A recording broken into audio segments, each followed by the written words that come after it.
के पूर्व बाट भोले बाबा के मंदिरवा हो, भोले बाबा के मंदिरवा हो। ए भोले बाबा गौरा मैया जात बड़ी नैहरवा तो हम तू दरबार में रहियाना। ए भोले बाबा गौरा मैया जात बड़ी नैहरवा तो तू दरबार में रहियाना। हम जइब बगिया से भंगिया लइब हो, रोध तुरवा लइब हो। ए भोले बाबा कूची कूची ढेला हम बनाए दुनु बेर भोगवा लगाए मेला। ए भोले बाबा दुनु बेरा, ए भोले बाबा कूची कूची ढेला वहाँ बनाए दुनु बेरा भोगवा लगाए मेला। ए भोले बाबा हमेरा ऊपर दया बरसइहा तू।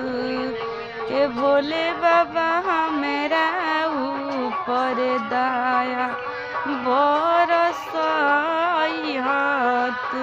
हमहू तलचर बहिनीना। ए भोले बाबा हमेरा ऊपर दया बरसइहा तो। शिव चर्चा तोहर करतानी न होते सबेरे हम पियर फुलवा होलाए में, हम पियर फुलवा होलाए में ना। ए भोले बाबा, ए भोले बाबा, ए भोले बाबा हारावा बना के राउर गलावा सजाए में तो हम पे दया बरसइहा। ए भोले बाबा गौरा मैया जात बड़ी नैहरवा तो तू दरबार में रहियाना। ए भोले बाबा हमेरा ऊपर,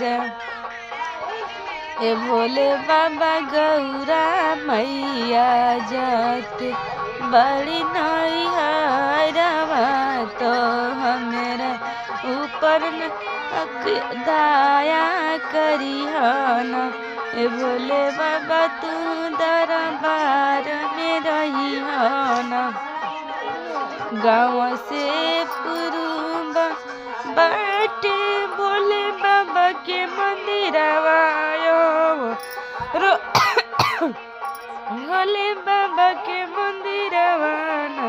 भोले बाबा गौरा मैया जात बड़ी नैहरवा तो तू देव घरवा में